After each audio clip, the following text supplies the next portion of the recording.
Bismillahirrahmanirrahim. Assalamu alaikum. Our today's topic is present perfect tense. Now let's dive in a topic. Identification. Present perfect tense is used to describe an action that has taken place or completed but has the connection with the present. We do not specify the exact time that the action has taken place in when using this tense.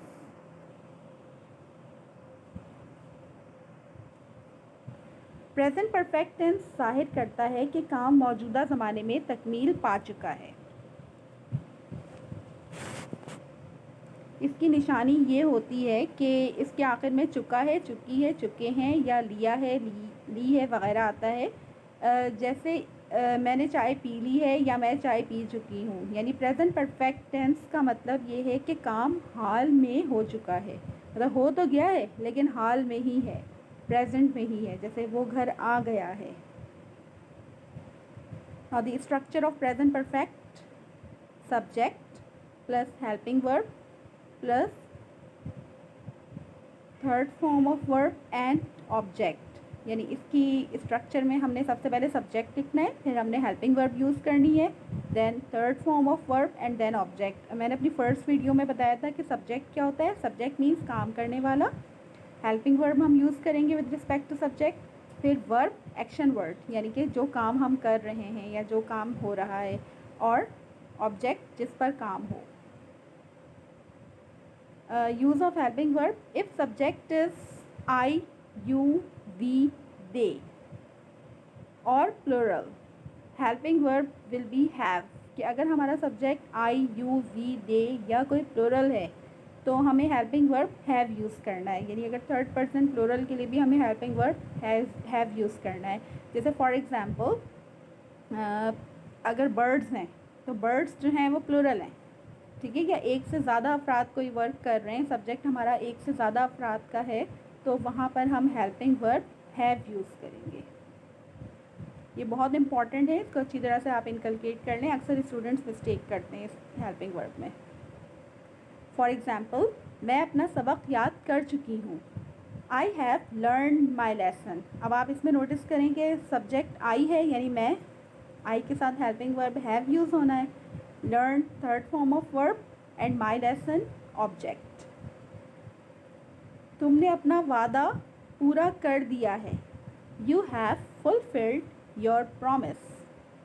मैं पहले ही नौकरी के लिए दरख्वास्त दे चुकी हूँ। I have already applied for the job. अब आप इन दोनों सेंटेंसेस में देखें कि सब्जेक्ट हमारा यू है तो हेल्पिंग वर्ब हैव यूज़ हुआ है, third form of verb and then object. Subject I है तो हेल्पिंग वर्ब हैव है, फिर third form of verb and then object. If subject is he, she, it और थर्ड पर्सन सिंगुलर, अगर हमारा subject जो है वो ही, शी, इट है और थर्ड पर्सन सिंगुलर है, जैसे बर्ड है या फिर कोई सिंगुलर नेम है जैसे सैम है या सारा है, तो एक ही आदमी काम करने वाला है, तो फिर then we use helping verb has. For example, वो अपना काम ख़त्म कर चुका है। अब इसमें देखिए वो एक ही बंदा है जो अपना काम ख़त्म कर चुका है। He has finished his work. यहाँ पर हेल्पिंग वर्ब हम ही के साथ हैज़ यूज़ करेंगे। He subject, helping verb, third form of verb and then object. इसने अपना सबक दोहरा लिया है। He has revised his lesson. इसने अपना बटुआ खो दिया है। She has lost her purse. मज़दूर कमरा तामीर कर चुका है। Labour has build the room. अब इन तीनों सेंटेंसेस में अगर आप नोटिस करें तो ही, शी और लेबर यानी थर्ड पर्सन सिंगुलर है, एक ही मज़दूर है, तो इन तीनों सेंटेंसेस में हम हेल्पिंग वर्ब हैज़ यूज़ करेंगे, ठीक है। फिर third form of verb use करेंगे और फिर हम ऑब्जेक्ट यूज़ करेंगे। वो मौसम गर्मा में वहाँ गया है। He has gone there during the summer. मेहमान रुखसत हो चुके हैं। अब आप मेहमान देखें कि एक मेहमान से ज़्यादा हैं, ठीक है, मेहमान रुखसत हो चुके हैं। तो हम हेल्पिंग वर्ब एक से ज़्यादा हैं, थर्ड पर्सन हमारा प्लूरल है, तो हम guests have left. Translate into English and write them in comment box. I have given you 2 sentences. ठीक है, आप इनको ट्रांसलेट कीजिए और फिर मुझे कमेंट बॉक्स में आप इसके आंसर भी दे सकते हैं, ट्रांसलेशन इसकी सेंड कर सकते हैं, सो दैट आई कैन मैं चेक करूं कि आपको जो मैंने इतना सिखाया है तो आपकी किस हद तक समझ में आया है। मैं तुम्हें जान चुकी हूँ, हम कामयाब हो चुके हैं। ठीक है, आप इन दोनों सेंटेंसेस की ट्रांसलेशन करें ताकि आपकी प्रैक्टिस हो। Now the structure of negative sentences. अब देखिए इसके नेगेटिव सेंटेंसेस बहुत ईजी होते हैं। अब इसमें आपने करना क्या है कि subject plus helping verb plus not, then third form of verb and object. इसमें आपने बहुत इजी सेंटेंसेस हैं, बस आपने करना ये होता है इसके नेगेटिव को में चेंज करने के लिए कि हेल्पिंग वर्ब के बाद आपने बस नॉट ऐड कर देना है। जैसे हमने ये मैच नहीं हारा है, we have not lost this match, we have not lost this match. तुमने अपना वादा पूरा नहीं किया है, you have not kept your promise. इसमें आप दोनों सेंटेंसेस में नोटिस करें कि सब्जेक्ट वी है और हैव है। ठीक है, वी है और यू है, तो हमने हेल्पिंग वर्ब हैव यूज़ करना है, फिर हमने हेल्पिंग वर्ब के फ़ौरन बाद नॉट यूज़ करना है, then third form of verb and then object. उसने झूठ नहीं बोला है, he has not told a lie. अब इसमें देखें ही के साथ हमने has not, third form of verb and object. शेर ने बकरी को जान से नहीं मारा है, the lion hasn't killed the गोट।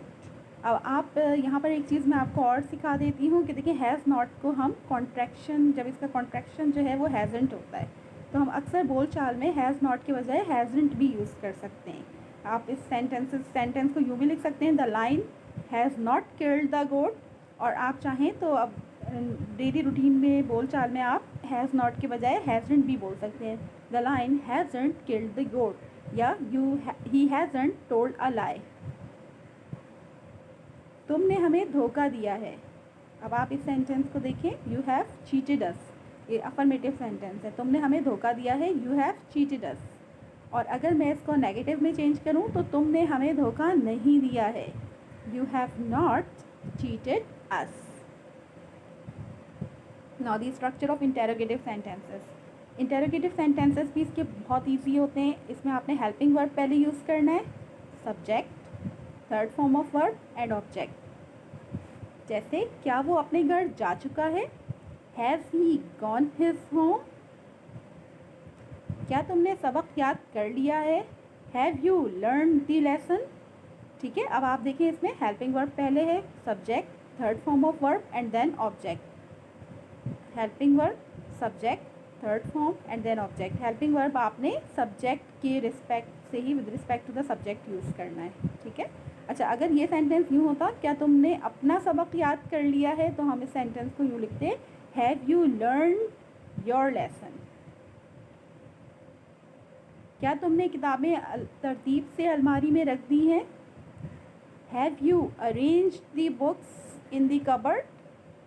क्या पुलिस ने जेब कतरे को पकड़ लिया है, have the policeman caught the pickpocket. अब इसमें देखिए helping verb, subject, third form of verb and then object.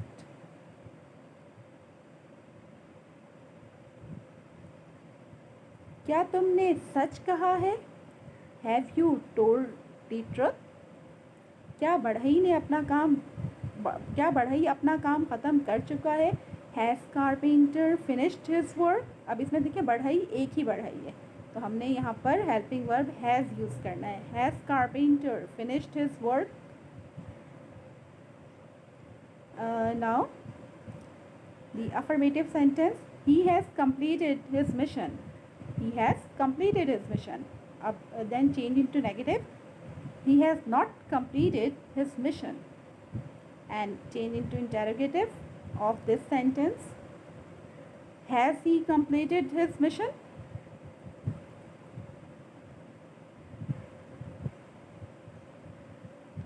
Change into negative sentences and interrogative sentences. अब मैं आपको यहाँ पर 5 सेंटेंसेस दे रही हूँ, आपने इनको नेगेटिव और इंटेरोगेटिव में चेंज करना है सो दैट कि आपकी प्रैक्टिस हो सके. She has change the programme. Number 2, I have subscribe your channel science kick. He has cancelled the order. You have delivered a fiery speech.